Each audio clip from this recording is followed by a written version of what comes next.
আয়েশার একদিন।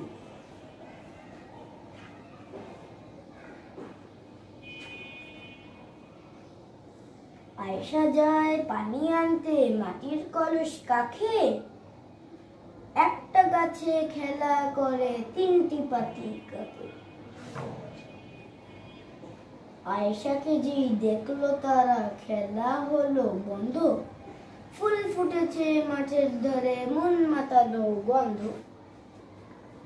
কলস রেখে আয়েশা হেঁটে ফুল দেখতে যায়, ফুলে ফুলে প্রজাপতি ফুলের মধু খায়। আয়েশা বলে, রঙিন পাখা কোথায় পেলে ভাই, ইচ্ছে করে তোমার সাথে আমি উড়ে যাই। কোথায় যাবে আমার সাথে, বলল প্রজাপতি। হঠাৎ এসে সামনে দাঁড়ায় একটা মোটা হাতি। হাতি বলে, পানি খাবো, কোথায় আছে বলো। আয়েশা বলে, পুকুর আছে, আমার সাথে চলো।